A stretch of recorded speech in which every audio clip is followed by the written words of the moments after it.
¿Qué tal? ¿Cómo están, amables televidentes de Nativa Nos Conecta? Esto es Pulso Informativo. Vamos con nuestra primera entrevista, el abogado penalista Julio Rodríguez, a propósito de los últimos hechos acontecidos en nuestro país desde el punto de vista político-penal. Y en este caso, el asunto de la presidenta Dina Boluarte, sus 4 cirugías estéticas, el pago, los honorarios al doctor Mario Cavani, que presumiblemente habrían sido hechos a partir de algunos puestos de trabajo en el Estado. Y por otro lado, el asunto de su hermano Nicanor, que según un informe periodístico que vimos el domingo, también es un asunto que debe motivar la indagación de parte de la Fiscalía.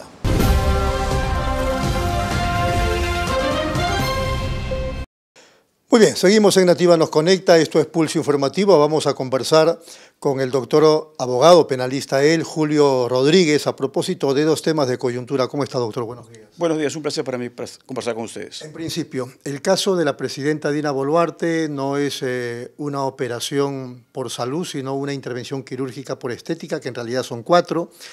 El otro asunto es que los honorarios del doctor Cavani, que es el que se encarga de la operación, aparentemente habrían sido pagados con contratos puestos para el Estado.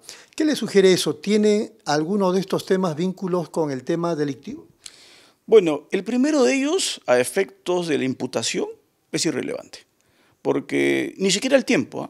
Es decir, si ella estuvo omitiendo funciones durante, como se dijo al inicio, 12 horas, después se pasó a que pudo haber sido 2 días y ahora se está diciendo que pudieron haber sido 5, a efectos de la imputación de los delitos respecto al comportamiento que se le atribuye, no tiene ningún tipo de injerencia que hayan sido más tiempo, menos tiempo, y si las intervenciones hayan sido de salud o estéticas. El meollo del asunto en el ámbito penal se circunscribe a si la persona que ostenta el cargo de presidente de la República estaba cumpliendo o no con el mandato constitucional. Y si no avisó respecto a la intervención quirúrgica o a las intervenciones quirúrgicas, dejó en abandono la función que se le había encomendado. Eso es lo que se discute en derecho penal. Los tiempos, la condición de la intervención quirúrgica no tienen mayor relevancia. Estaríamos hablando de una infracción constitucional. En todo caso, si es que se acredita la falta de veracidad, lo que se podría discutir eventualmente es una infracción constitucional, porque ahí sí tiene importancia peculiar que la persona que ostenta el cargo más alto de la nación tenga que comportarse con absoluta veracidad frente a todos los peruanos. Muy bien. ¿Y el asunto de los honorarios que están en cuestión del doctor Cavani? Exactamente significan lo mismo. ¿A qué me refiero?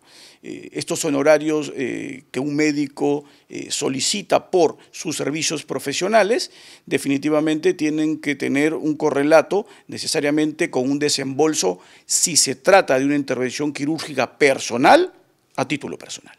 Si esa intervención quirúrgica a la que es sometida, en este caso el presidente de la República, no tiene ningún tipo de sustento económico, la sospecha que tiene la Fiscalía resulta ser razonada, pero esto significaría que tiene que encontrar elementos de base que permitan establecer que las intervenciones quirúrgicas fueron pagadas, entre comillas, con favores que significan puestos en el Estado. Ahí sí estaríamos hablando de un delito, pero mientras la Fiscalía no tenga un dato objetivo, material de ello, la relación que tiene cliente médico respecto a cómo manejan el tema de los honorarios es estrictamente personal. ¿Serviría como evidencia ese correo electrónico donde él coordina con alguien de Palacio sobre determinados puestos de trabajo para su entorno? Tendría que acreditarse respecto a ese correo, en primer lugar, que la fuente es original.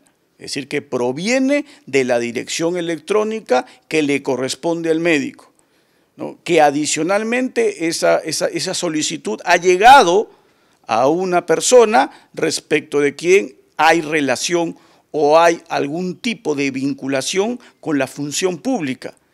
Y a renglón seguido, lo que el Ministerio Público va a tener que después acreditar es si efectivamente esos cargos solicitados o alguno de ellos fue otorgado. En ese posible contexto, ¿de qué delitos estamos hablando y a quiénes les alcanza? Bueno, les alcanza definitivamente a los que están involucrados en los hechos, porque aquí estaríamos hablando claramente de un cohecho, probablemente. Y ese cohecho significa torcer el correcto funcionamiento de la administración pública en la contratación a efectos, pues, de generar un beneficio en este caso, al entorno, supuestamente, de este médico. Estamos hablando, digamos, de la presidenta, del propio doctor Mario Cavani y algunos de su entorno. Y algunas de las personas del entorno presidencial que eventualmente habrían intervenido en la designación de estas personas. Pero vuelvo a repetir, todo eso está en condicional porque hasta la fecha no se ha hecho público que ninguna de esas personas fueron contratadas en los cargos que se dicen. Y adicionalmente el Ministerio Público todavía no ha hecho lo más importante, que es la prueba de carácter informático para determinar lo que le he dicho, la verosimilitud de ese correo, que ese correo haya salido de una cuenta IP que le corresponda al médico y haya llegado a una cuenta IP que le corresponda a algún funcionario ligado al entorno presidencial. Para hacer ese trabajo con el correo, ¿se demora mucho tiempo o eso es inmediato? Bueno, eso depende básicamente de la solicitud que haga el Ministerio Público de los peritos que tiene adscritos. La Fiscalía de la Nación tiene un staff de peritos adscritos. Un perito informático, evidentemente no en mucho tiempo, podría comprobar si ese correo es o no es un correo veraz. ¿El delito de cohecho es cárcel? Claro, evidentemente estamos hablando de un delito que supera los 4 años de privación de libertad, perdón, los 5, llega hasta los 8 años de privación de libertad. Muy bien. El otro tema, el de Nicanor Boluarte, hemos visto todos en un informe televisivo el fin de semana, donde aparentemente tendría su zarratea 2, como están diciendo algunos, se reúne con presuntos o supuestos proveedores, funcionarios del Estado, etcétera, etcétera. Bueno, a ver, lo primero que hay que señalar es que, y eso es importantísimo, estamos hablando del derecho que tiene todo ciudadano de reunirse libremente. ¿Estos derechos pueden ser limitados? Sí. La primera limitación la puede ordenar un juez respecto de quién está investigado y establecer que si se contacta con determinado tipo de personas o con personas específicas, genera una contravención en las reglas procesales. En el caso del señor Boluarte, no tiene ninguna restricción emanada de ningún juez. Por lo tanto, viene el segundo nivel de análisis. Estamos hablando de una persona que no es un ciudadano común y corriente. Está ligado al poder. No solo está ligado al poder, es el hermano de la Presidenta de la República. Por lo tanto, su cercanía al poder es manifiesta. En ese orden de ideas, resulta trascendental que una persona de esas características pues tenga que transparentar en alguna medida con quién se reúne. Usted hablaba de un estándar de sospecha. Claro, hay un estándar de sospecha porque estamos hablando que se reúne el hermano de la Presidenta. Si se reúne pues, con cualquier persona que es irrelevante para el Estado, no hay ningún tipo de problema. Pero si se reúne con proveedores del Estado y con funcionarios públicos, es obvio que ahí estamos ante un nivel de sospecha que permite abrir indagaciones, es decir, la Fiscalía, si comprueba que estas reuniones, más allá si son o no son subrepticias, más allá si son en un local de alguna medida reservado o si se realizan en un restaurante abiertamente, eso no interesa. Lo que interesa, se está reuniendo con proveedores del Estado y con funcionarios públicos, esa sola información merece que se abra una investigación. No podemos decir que se ha cometido delito alguno aún, pero sí que se investigue porque estamos hablando del círculo de poder más estrecho ligado al mandatario más alto que tiene el país, que es la Presidenta de la República. Muy bien. Usted entonces sostiene que el Ministerio Público debiera indagar. Debería indagar. Esa es una data objetiva que le permite abrir investigaciones. Aquí no se trata de que el Ministerio Público tenga algo contra la Presidenta o contra el hermano, no. No, este es un dato objetivo,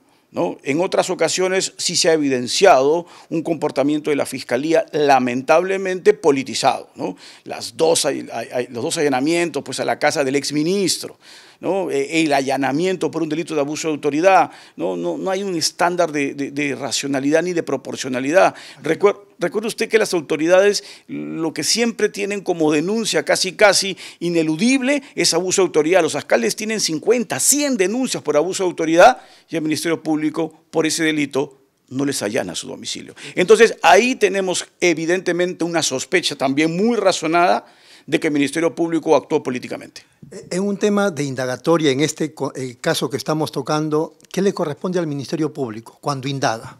Bueno, cuando indaga, lo que significa abiertamente es generar diligencias de carácter preliminar para comprobar si es que esa sospecha, que simplemente es leve, simple, puede ir escalando a ser una sospecha mayor. ¿Las diligencias consiste en citar? Sí, claro, en citar a las personas, ¿no? En que las personas expliquen si están identificadas las personas, quiénes son, por qué se reunieron, oficiar al Estado para ver si los particulares tienen contratos pendientes con el Estado o están presentándose a licitaciones, etcétera, para poder establecer si las reuniones tienen o no tienen una connotación de afectar el correcto funcionamiento de la administración pública.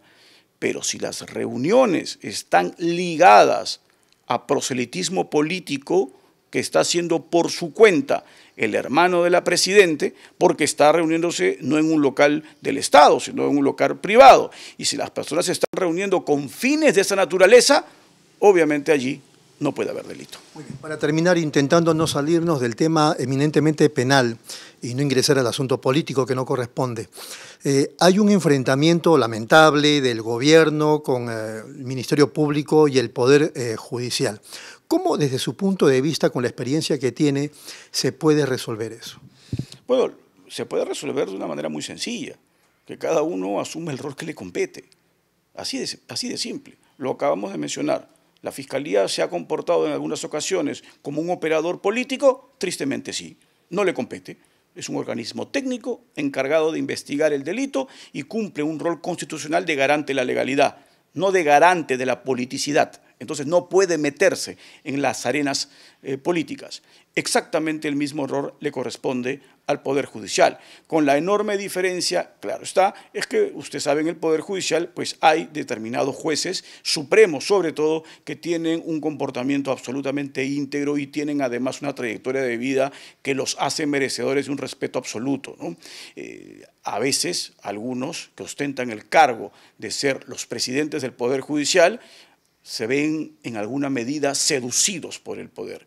Y eso es lo que no pueden hacer, porque, como siempre se dice, ese poder es efímero y lo que tiene que hacer el Poder Judicial es responder como un poder del Estado estrictamente ligado a cumplir el mandato de la Constitución. Digamos, ¿correspondería en este contexto una reforma del Ministerio Público como lo plantea gente del gobierno? A ver, la reforma del Ministerio Público se cae de madura, lamentablemente. ¿A qué me refiero con eso? De esto no se conversa hoy, no se conversa ayer, se conversa hace bastantes años. Hace muchos años se conversa de la necesidad de reformar el sistema de justicia y la crisis en la que se encuentra el Ministerio Público el día de hoy es la crisis más grave de su historia. Y me refiero a este Ministerio Público que comienza con la Constitución del 79, un Ministerio Público con esta característica que le conocemos el día de hoy, que tiene aproximadamente al día de hoy este Ministerio Público pues más de 40 años. Ese Ministerio Público está en una situación absolutamente cuestionable y es obvio que hay necesidad de reforma. Que la reforma la tiene que hacer este Congreso. Los cuestionamientos al Congreso siempre van a existir y siempre han existido.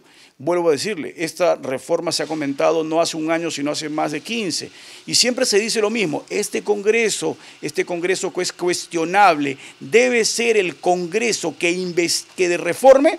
Si vamos a esperar al Congreso ideal y al Congreso maravilloso, nunca vamos a hacer la reforma. La reforma tiene que hacerse ya. Y la reforma más importante va a ser en la medida que se haga una convocatoria a los técnicos, a los especialistas, y que el Congreso sepa llamar a los que saben y no politicen la reforma, porque ahí es donde está el éxito. Los países que han hecho reformas lo han hecho siempre sobre la base de la asistencia de los técnicos, independientemente quién haga la convocatoria desde el plano político, y ahí está el éxito. Entonces la reforma del Ministerio Público hay que hacerla ya e incluso separar a los fiscales supremos. Sí, claro. A ver, tristemente el día de hoy ¿no? El día de hoy, si hacemos una comparación con los fiscales supremos que teníamos otrora, hay una enorme diferencia, lamentablemente. Salvo Sánchez Velarde, pero que está en una situación bastante complicada en términos personales, es el único pues, que es profesor universitario hace más de 30 años, que ha escrito libros, etc. Ese debe ser el perfil de fiscales desde primer nivel. Pero está terriblemente cuestionado. Lamentablemente, por eso le digo, está realmente cuestionado, no solo por asuntos personales vinculados a contratación de su entorno familiar y a decisiones que ha tenido que son abiertamente, creo yo, incorrectas. Pero dice usted que tiene nivel académico. Pero por lo menos es el único que tiene nivel académico. ¿Y los demás no? No tiene. Soraya Dávalos, por ejemplo. No, no tiene. Ella no es profesora universitaria, no ha escrito libros. ¿Del Espinosa? Tampoco. Patricia Benavides, cuando estuvo. Tampoco. Y si usted compara con otros, la diferencia es abismal. Vaya usted y mire en el Poder Judicial. El presidente de la Sala Penal Permanente, que es César San Martín, es profesor hace más de 40 años, ha escrito una enorme cantidad de artículos y libros, es considerado probablemente el mejor magistrado que ha tenido el Perú en el ámbito del derecho penal, con reconocimiento internacional. ¿Tenemos a alguien siquiera que se le parezca algo a San Martín en la Fiscalía Suprema? No, no lo tenemos. Y lamentablemente ese es el problema. Doctor, ha sido muy amable. Un placer. Muchas gracias al doctor Julio Rodríguez. Vamos a la pausa, regresamos. Listo.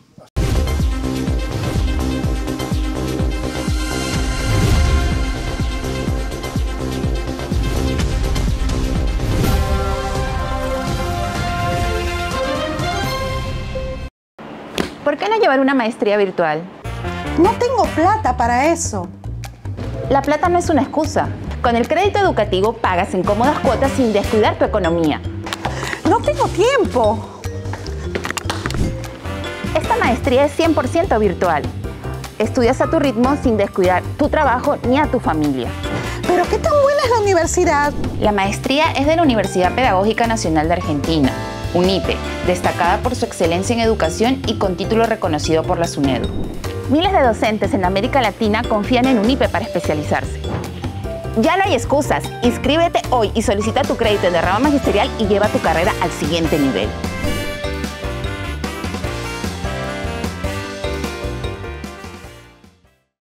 Bienvenidos a mi lugar favorito. Les quiero contar por qué siempre vengo a Plaza Hogar. Aquí encuentras de todo. Y si un mueble me gusta, lo personalizan a mi antojo. Elijo el color, la tela, todo a medida. Y también puedo traer y reparar todos mis muebles. Además, el servicio de despacho funciona perfecto y a un precio accesible. Y por si fuera poco, siempre encuentro estacionamiento. Somos Plaza Hogar.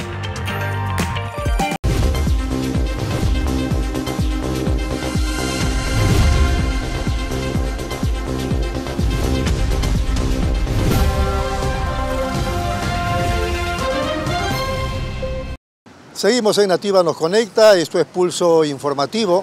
Hemos conversado en Pulso Informativo con el general Eduardo Pérez Rocha, en su momento director de la Policía Nacional del Perú. Con él, lógicamente, hemos conversado sobre el perfil del nuevo ministro del Interior, Díaz Zuloeta, que de acuerdo a las investigaciones e informaciones que hemos ido conociendo en las últimas horas, lamentablemente está inmerso en varios cuestionamientos. Uno de ellos tiene 3 condenas por alimentos en relación con sus hijos, lógicamente. El asunto, el escándalo de las mascarillas que motivaron incluso su separación de la Policía Nacional del Perú. Pero con Eduardo Pérez Rocha no solamente hablamos del caso de Zuloeta, de Díaz Zuloeta, sino también de cómo se está enfrentando y cómo se debe enfrentar la criminalidad, la delincuencia a las organizaciones criminales.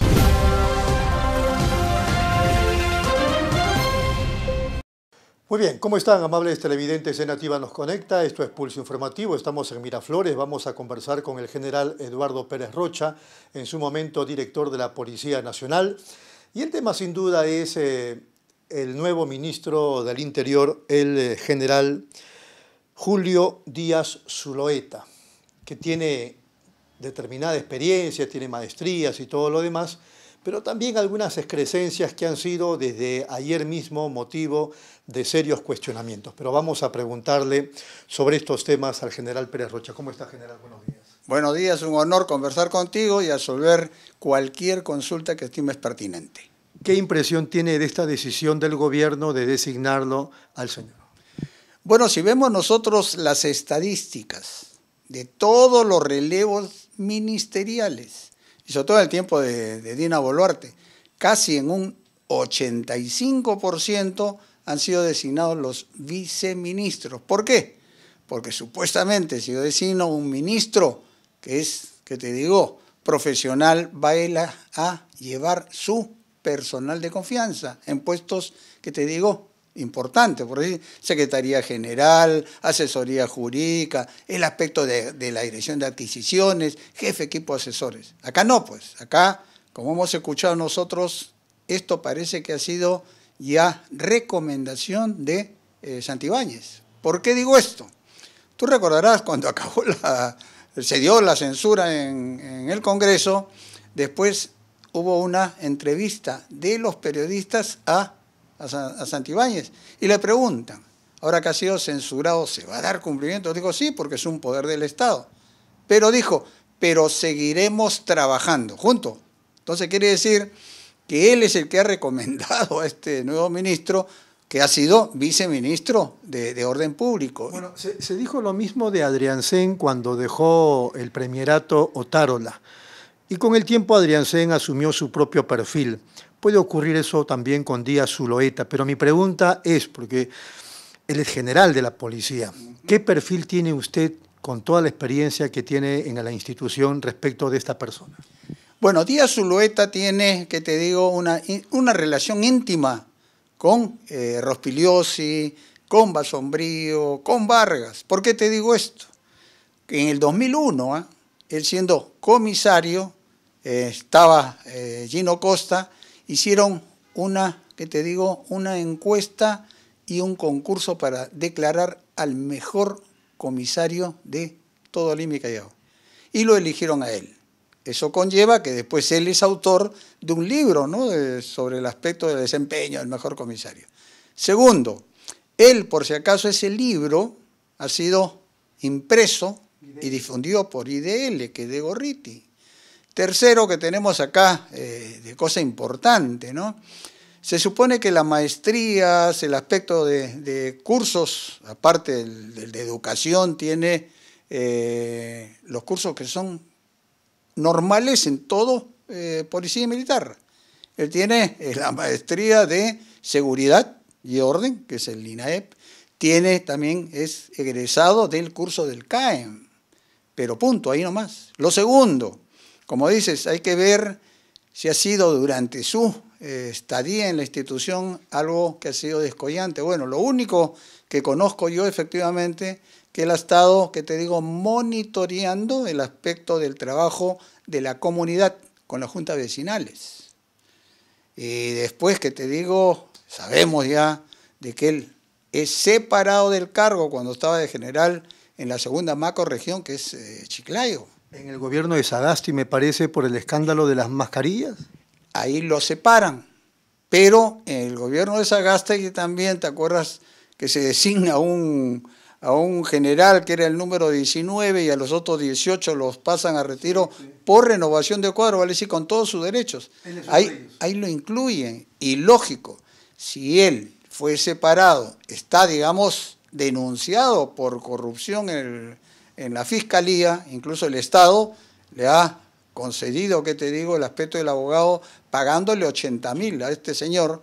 Yo digo, él no debía de ser, que te digo, pasado a renovación, sino mantenerlo hasta que se tenga la decisión final sobre su estado. Entonces, a mí me parece, ¿no?, de que acá en ningún momento todo el mundo ha estado pendiente, oiga, ¿quién va a ser el ministro designado?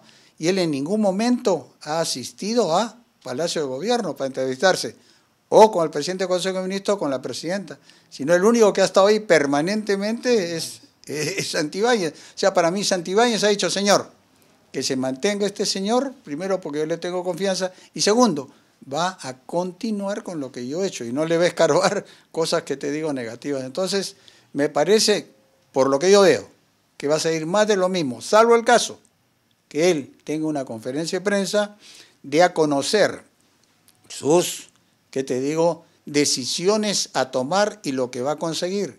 Primero, con metas a los 100 días, metas a fin de año, diciembre de este año, y finalmente el 28 de julio del 2026 que deje el gobierno.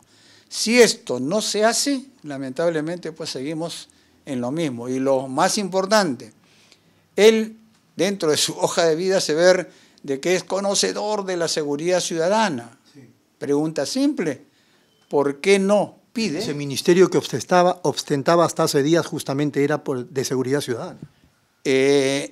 Lo que sucede, que te digo, es orden público, donde está dentro de las direcciones generales, la Dirección de Seguridad Ciudadana, la Dirección de Investigación de, ¿cómo se llama?, criminal, la dirección... Entiendo que le dan el cargo porque tiene algunas aptitudes para ello.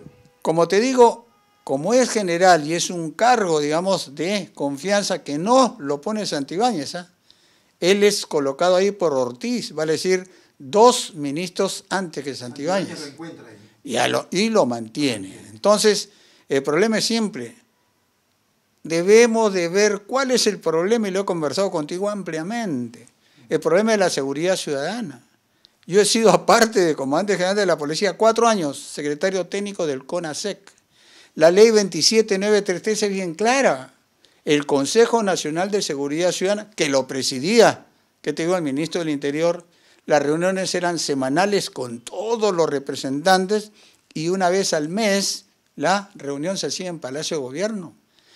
La función principal de ese CONASEC era hasta el mes de septiembre aprobar el Plan Anual de Seguridad Ciudadana. Yo hice y se aprobó en el CONASEC mientras era secretario técnico de 2010, 11 y 12. ¿Qué resulta? El 2013 ya no se hace plan. Y cuando yo reclamo y hago conocer esto a la prensa, sacan como sombrero de mago, que te digo, un plan. Que era... Parece que CONASEC existe desde el gobierno de Ollanta Humala. No, el CONASEC está del año de 2013, cuando se modifica en la Constitución la descentralización. Ahí aparece. Y la Constitución, por si acaso, en el artículo 197 es bien clara. La Policía Nacional está encargada del orden público y orden interno.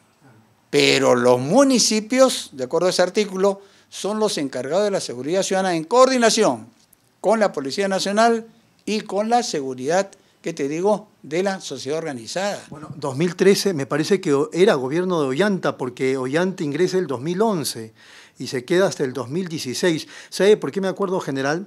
Porque al comienzo nada más el presidente anuncia y dice, yo voy a encabezar las reuniones. Y fue una vez. Después nunca más. No, yo he sido secretario técnico y las reuniones las hacíamos en Palacio de Gobierno, la presidía el ministro del Interior, Valdés Dancourt. Y de ahí Valdés Dancourt, cuando ya se culminaba todo lo que teníamos en agenda, lo llamaba al presidente y el presidente iba y clausuraba y se le daba cuenta de esto. Entonces no es que es una vez, no siempre así, sino que esto se fue, ¿qué te digo?, diluyendo hasta el momento que el 2016 ya con Basombrío cambian el aspecto de la disposición. Y ya pasa la presidenta de CONASEC, ya no al ministro del Interior, sino al presidente del Consejo de Ministros, ojo. Y segundo, las reuniones ya no son mensuales, son 4 veces al año, 2 de las cuales centralizadas. Como hemos visto, este mes a inicio recién se ha llevado a cabo la primera. Entonces, tenemos 2 cosas simples. ¿Por qué estamos tan mal en la seguridad ciudadana? Porque el año 2024... no se hizo plan de seguridad ciudadana, aprobado por CONASEC. Este año 2025 tampoco. Entonces, si no hay plan aprobado por CONASEC, que se imprima antes de octubre y eso se difunda a todos los gobiernos, que te digo, locales que presiden los gobiernos de seguridad ciudadana, distritales, provinciales y regionales, oiga, no pasa nada. Entonces, eso es el grave problema. Ojalá este ministro pida que regrese a lo que le correspondía, está dentro de la ley 27933, y que siga él, o sea, el ministro del Interior, viendo el problema que te digo de la presidencia de CONASEC. Bueno, hay que activar, dice usted, el CONASEC. Ahora, no sé si tenga que ver, pero me parece paralelo este cuarto de guerra, donde la presidenta la encabeza con los militares, el ministro del Interior, no está la Fiscalía, el Poder Judicial, el Congreso, etcétera, etcétera. La pregunta al general Eduardo Pérez Rocha es, ¿no tiene usted la impresión que este cuarto de guerra es una suerte de caricatura de lo que en otro contexto hacía Martín Vizcarra todos los días con el asunto de la pandemia? Acá lo que está sucediendo primero es el término. Si tú hablas de cuarto de guerra y están el Comando Conjunto, las Fuerzas Armadas, quiere decir que esto acá tiene que ver algo con el aspecto de la defensa nacional. Ojo, primer problema. Segundo, como tú ves, la presidenta de la República le pide la palabra al comandante general de la policía que le va indicando el resultado, digamos, en esas 24 horas de captura, de requisitorias, etcétera, ¿no? Le pide cuenta. Exacto. Sí. Y después ella es la que da, en términos generales, todo, pero seguimos con el aspecto del pleito. La presidenta ayer, después de que ya expone esto el comandante general de la policía, ella echa la culpa de la libertad que se está dando estrictamente del Ministerio Público y habla del Poder Judicial, ojo. Para mí, si quieren hacer, por decir cuarto, bueno ya, que se llame de guerra, porque es para solucionar el problema del estado de emergencia, del aumento de la delincuencia y sobre todo la violencia delincuencial. Ahí debía estar el Ministerio Público, debía estar el Poder Judicial, porque como vamos, está el jefe del INPE, está el Ministro de Justicia, está el Ministro de Economía, pero yo digo, ¿esto te soluciona? Y todos los días, de acá mientras dure estos 30 días, van a hacer repetir más de lo mismo. Y sobre todo, algo interesante, hay muchos casos que se da cuenta de detenciones por parte de la Policía Nacional, pero no tiene que ver con nada delictivo. Es bueno que conozcamos qué cosa es investigación preliminar. El Congreso le ha dado la facultad para que la Policía, investigación preliminar, haga, digamos, todo este examen bajo la supervisión, sí, jurídica del Ministerio del Interior. Pero, sin embargo, vemos de que muchos de los casos, que te digo, pasan con informe al Ministerio Público, pero como no tiene validez de prueba, oye, lo desechan. Y eso lo dice el mismo Ministerio Público.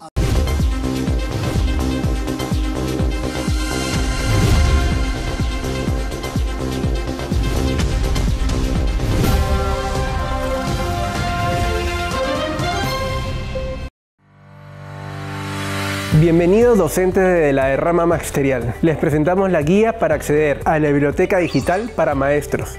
Aprendamos juntos. Primer paso, descarga el aplicativo desde tu Android en el Play Store o desde tu iPhone en el App Store, colocando Biblioteca de Rama Crisol e ingresa tu usuario y contraseña. Importante, el usuario y contraseña que utilizarás es la misma que utilizas en la plataforma para hacer tus operaciones en línea de rama magisterial. En el buscador del aplicativo coloca el título o autor de tu preferencia. Una vez identificado, selecciona leer el texto y lo tendrás a tu disposición. Recuerda que haciendo clic o escaneando el QR de la encuesta de satisfacción de la biblioteca digital para maestro, podrás sugerir nuevos temas o libros que quisieras encontrar en nuestro aplicativo. A través de la plataforma de la Biblioteca Digital para Maestro podrás encontrar las siguientes opciones. Ver la pantalla de contenidos para verificar los temas del libro que leerás. Configurar la visualización de tu pantalla a través del zoom o activando el desplazamiento horizontal o vertical según te sientas más cómodo. Habilitar el fondo blanco u oscuro para evitar el cansancio de tu vista. Al mantener presionado una palabra o párrafo, se activarán las siguientes opciones. Subrayar. Escribir una nota sobre el párrafo o idea que estás leyendo. Generar una cita bibliográfica según formatos establecidos, APA, MLA, ISO 690, entre otras. Traducir la palabra o párrafo desde el idioma en el que está escrito a más de 100 idiomas. Compartir el libro en redes sociales. También puedes acceder a nuestra biblioteca digital para maestros mediante una PC o laptop a través del navegador de tu preferencia, usando el siguiente link o URL. Leer nunca fue tan fácil. Síguenos en nuestras redes sociales y sigue siendo parte de nuestra comunidad de maestros lectores y entérate de todas nuestras novedades.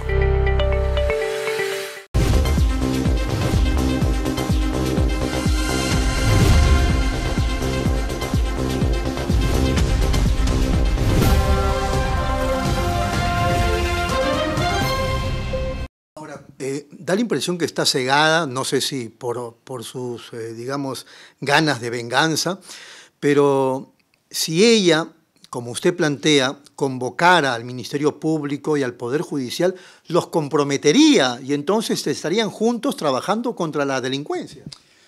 Algo que también contigo hemos conversado anteriormente. En la Secretaría Técnica del CONACEP, que estaba 4 años, ojo, de nombramiento, ahí teníamos nosotros, como te comentaba, los representantes de todos los titulares del CONACEP. Jiménez Mayor, tú recordarás, que fue primero ministro de Justicia, después premier. Tenemos a la doctora Tumialán, que tú sabes, estaba en el último Junta Nacional de Justicia. El actual jefe del INEI, Gaspar Morán.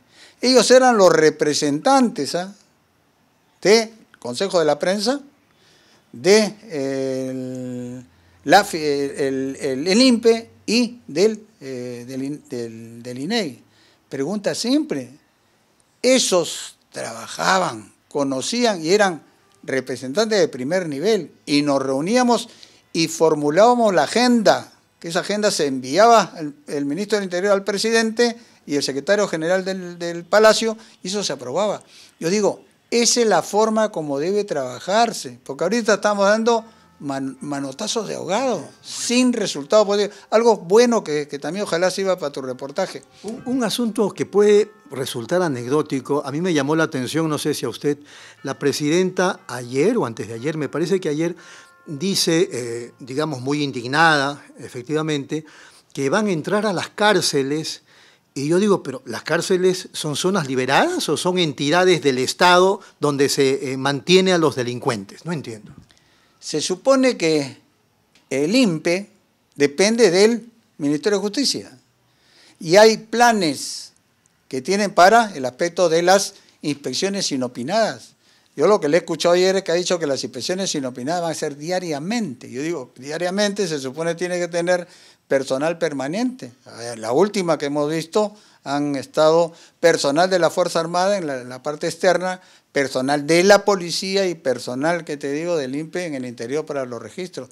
Entonces, acá, como te digo, no hay ninguna planificación. Pero insisto, ¿por qué tendríamos que estar haciendo visitas inopinadas? ¿Qué está pasando en los centros penitenciarios? O sea, ¿es tierra de nadie? ¿Qué está ocurriendo? Ayer ya que nos ha puesto en conocimiento que en Ancón 2 se han encontrado 5 celulares. ¿El penal de máxima seguridad? 5 celulares. Segundo, han encontrado, ¿qué te digo?, decodificadores que utilizaban para tener esa, ¿qué te digo?, salida para telefonía móvil. Para que exista todo eso, ¿no tiene que haber corrupción? De todas maneras, estamos viendo nosotros que ingresan droga. ¿En qué registro que se ha hecho inopinado no han encontrado drogas? No han encontrado celulares, no han encontrado estos decodificadores. Quiere decir que esto no tiene un buen control. Es más, se supone de que hay una cantidad de dinero para construir o ampliar ciertos centros penitenciarios. Lo más interesante es Chayapalca, ¿te recuerdas?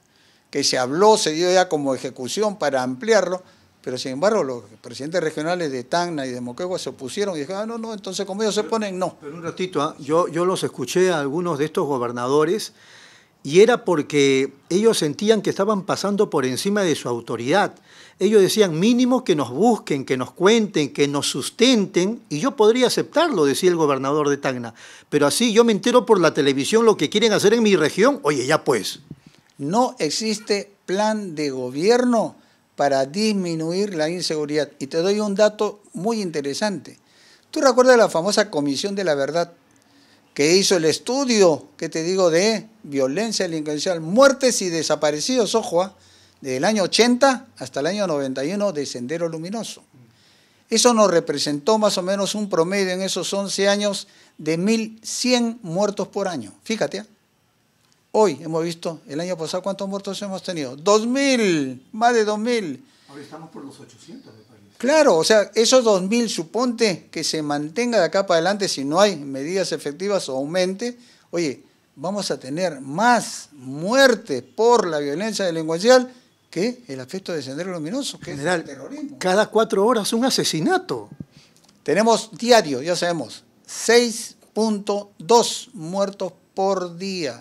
Y hemos visto el día que se declara el estado de emergencia, tuvimos 14 muertos en ese día, justo el día que se declara el estado de emergencia. Una pregunta quizá complicada, pero con toda la experiencia que usted tiene, en un contexto como este, como el que estamos viviendo, no digo desaparecer o detener de un día para otro, pero ¿se podría empezar a frenar?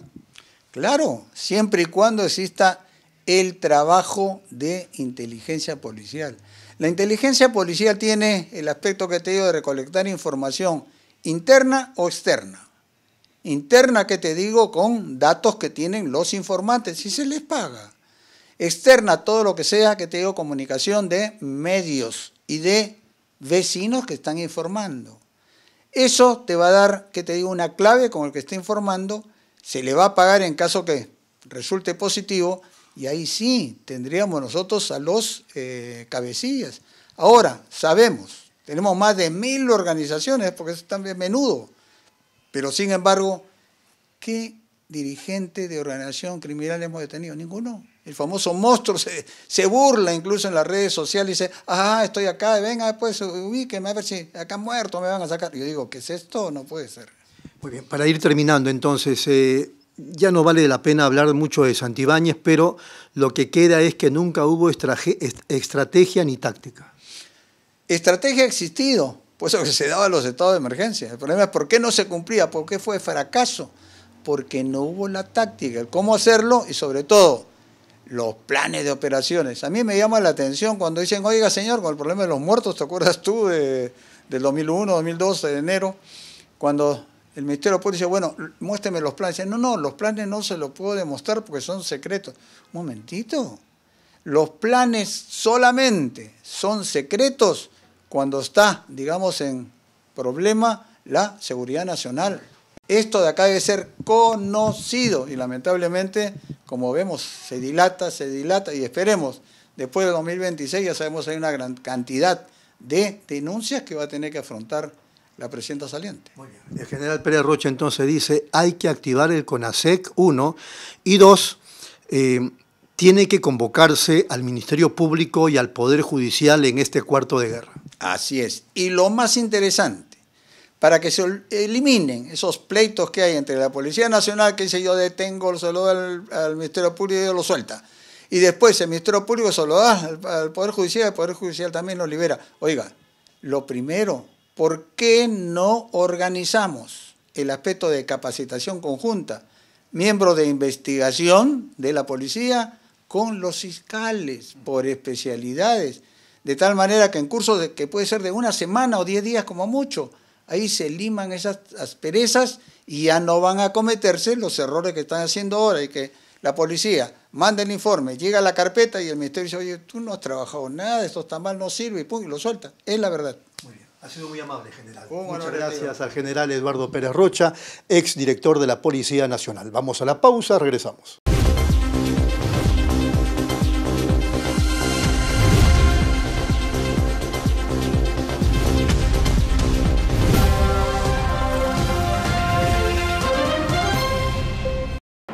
¿Por qué no llevar una maestría virtual? No tengo plata para eso. La plata no es una excusa. Con el crédito educativo pagas en cómodas cuotas sin descuidar tu economía. No tengo tiempo. Esta maestría es 100% virtual. Estudias a tu ritmo sin descuidar tu trabajo ni a tu familia. ¿Pero qué tan buena es la universidad? La maestría es de la Universidad Pedagógica Nacional de Argentina, UNIPE, destacada por su excelencia en educación y con título reconocido por la SUNEDU. Miles de docentes en América Latina confían en UNIPE para especializarse.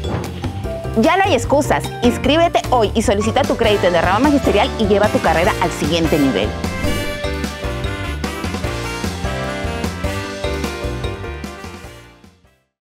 Bienvenidos a mi lugar favorito. Les quiero contar por qué siempre vengo a Plaza Hogar. Aquí encuentras de todo. Y si un mueble me gusta, lo personalizan a mi antojo. Elijo el color, la tela, todo a medida. Y también puedo traer y reparar todos mis muebles. Además, el servicio de despacho funciona perfecto y a un precio accesible. Y por si fuera poco, siempre encuentro estacionamiento. Somos Plaza Hogar.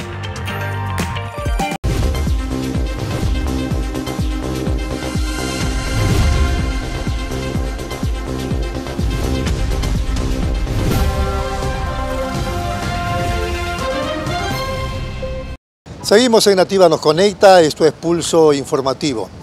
Hemos conversado con Desilú León, nada menos que ministra de Comercio Exterior, a propósito de una conferencia de prensa donde se ha anunciado la licencia de la marca Perú para la transnacional Visa. Vamos a escuchar algunos detalles de lo que significó esta conferencia de prensa con la ministra de Comercio Exterior.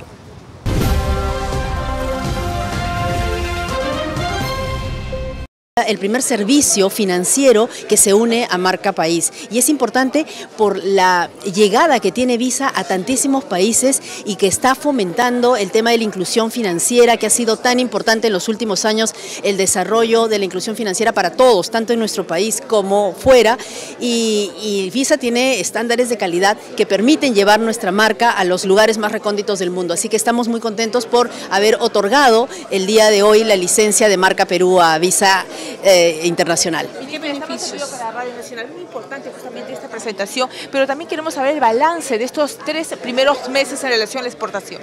En realidad el balance es sumamente positivo. El año pasado, en el 2024, hemos cerrado con un récord en exportaciones, 74.664 millones de dólares en exportaciones, lo cual nos llena de orgullo y obviamente nos compromete a seguir creciendo. Y este año, ya en la cifra cerrada del mes de enero, también hemos tenido un récord respecto al mismo mes del año 2023, más de 6.900 millones de dólares en exportaciones, en lo cual para nosotros representa un crecimiento importante para nuestro país. Ministra, en relación justamente a la inseguridad ciudadana, ¿cómo usted califica justamente el estado de emergencia y todavía continúa cada día pues asesinan a una persona? En el tema de la inseguridad se está luchando día a día. Es una lucha frontal que tenemos que hacerla todos juntos. Aquí no solamente se trata del Ministerio del Interior o de la policía. Aquí se trata de que todos juntos estamos en esta lucha frontal. Se han dado algunas medidas urgentes para salvaguardar la seguridad de la ciudadanía. Por eso estamos en este estado de emergencia en Lima y Callao, donde las Fuerzas Armadas están apoyando a la Policía Nacional en el cuidado de la ciudadanía. Adicionalmente se ha constituido este cuarto de guerra donde diariamente la presidenta sale a informar al país cuáles son los avances y cuáles son las capturas que se han dado y los operativos que se han realizado justamente para luchar contra la criminalidad. Pero aquí hay un llamado importante a nuestras autoridades judiciales. Sabemos que aquí tenemos que estar unidos y por ello la policía captura y las autoridades fiscales judiciales tienen que colaborar para evitar que estos delincuentes salgan inmediatamente y que justamente sigan cometiendo los delitos. Entonces aquí tenemos que estar unidos, los gobiernos locales, los gobiernos regionales, es una lucha permanente y constante de todos. Señora ministra, ¿cuál ha sido el resultado o los logros que se han conseguido desde que se implementó la marca Perú? ¿Cuántas empresas ya tienen esta marca y cuáles son los planes al respecto? Sí, efectivamente nosotros tenemos más de 931 licenciatarios de la marca País, entre los que se destacan la parte hotelera, la parte turística, la parte gastronómica, pero estábamos básicamente en esos sectores enfocados, cuando la marca puede ser llevada por todos los servicios que el Perú ofrece de calidad. Y por ejemplo, el año pasado por primera vez dimos la marca Perú a un puerto peruano. El Perú está posicionado como un hub logístico en la región. Todos los países lo ven y transportamos muchísimas cosas día a día al mundo. ¿Por qué no podíamos llevar nuestra marca justamente en un puerto que cumpla con los estándares de calidad? Porque eso es la marca País, estándares altos de calidad, de servicios, de innovación, de tecnología. Pusimos la marca País en uno de los puertos y ya vamos a ir por el cuarto puerto que se le va a otorgar la marca País. Y en esta ocasión, por primera vez con Visa International Associations, es que se está otorgando la marca Perú a un servicio financiero que es tan importante porque todo este tiempo y sobre todo después de la pandemia hemos venido implementando medidas para la inclusión financiera, para que todos los peruanos puedan tener acceso a servicios financieros. Y Visa es eso, está trabajando con el Banco de la Nación y bueno, llega a muchísimos países en todo el mundo.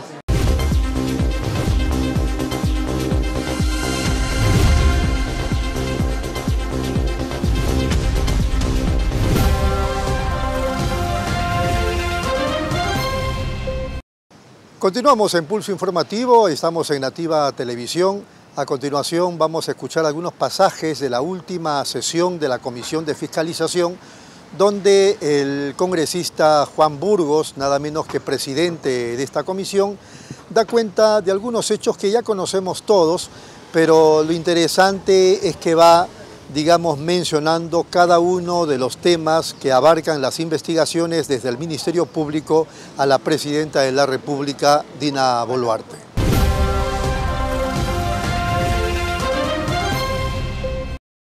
Según las indagaciones de la Fiscalía y los medios de comunicación, las imágenes fueron encontradas en el teléfono de la señora Boluarte, que al parecer habían sido borradas, pero que durante la investigación fiscal se habrían logrado recuperar. Asimismo, se habrían recuperado conversaciones con una persona de siglas Jos, quien sería nada más y nada menos que el señor Juan Olazábal Segovia, expresidente del Club Departamental Apurímac. Señor secretario técnico, difunda usted las fotografías y los mensajes hallados, al parecer, en el teléfono de la Presidenta de la República, que fue entregado a la Fiscalía. Cirugías estéticas. Como se sabe, una rinoplastía tiene una duración aproximadamente entre 2 horas, de 2 a 3 horas en algunos casos.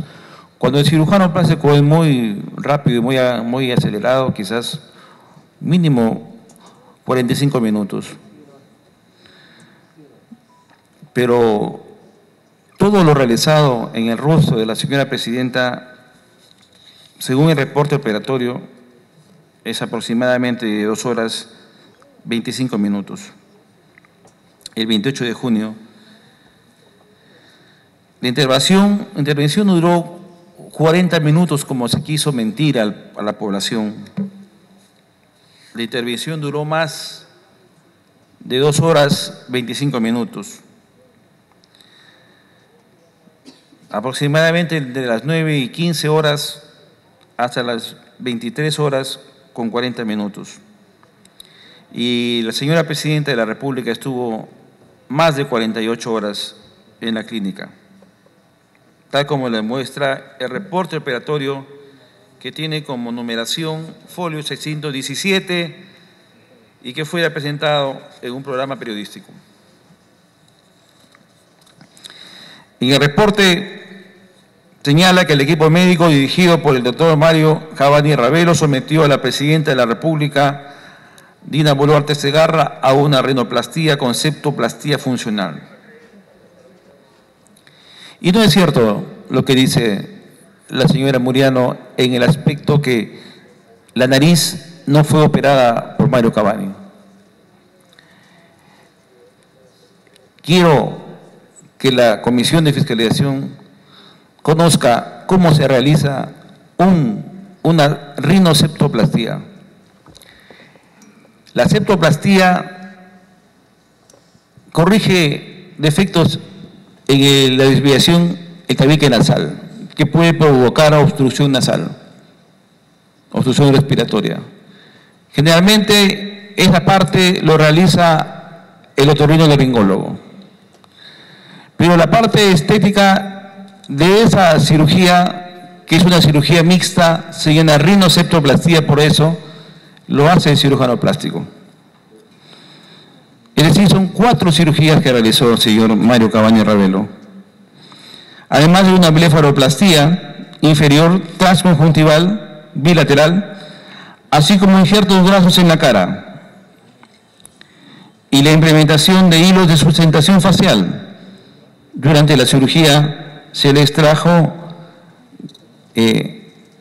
tejido adiposo, grasa abdominal de la pared abdominal,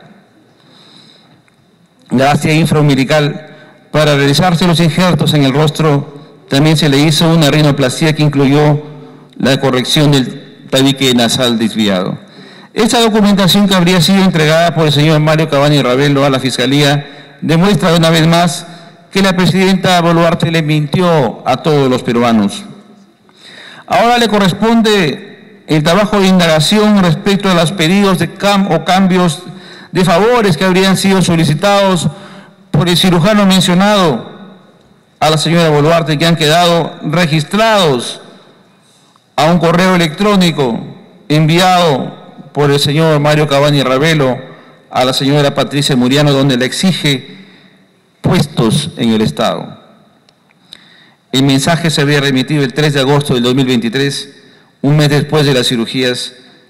En él dice lo siguiente, según de acuerdo al correo. Primero, para mí, mi amiga de salud, la gerencia de ofertas flexibles en primera opción, porque tiene todas las capacidades para ascender. Otra es la gerencia de adulto mayor y poblaciones vulnerables. Si no es posible un lugar inferior, es gerencia de la red 1 y 2 Rebagliati, hospital y centros médicos a su alrededor. Segundo, para que le entregue el último currículum vitae, subgerencia de adulto mayor y poblaciones vulnerables. Para el otorrinolaringólogo, enviado ayer el documento para que no lo choteen. Cuarto, para el que tiene 10 maestrías y un doctorado, para PROMPERÚ, MINCETUR o algún lugar que requieran de un técnico honesto. Quinto, por desechos sólidos, para desechos sólidos en ambientes, se leería en la segunda mitad. De otro lado, estas conversaciones por WhatsApp, que habría sostenido la mandataria con el personaje Jos, se relacionarían con la visita de la señora Boluarte Segarra al departamento I3,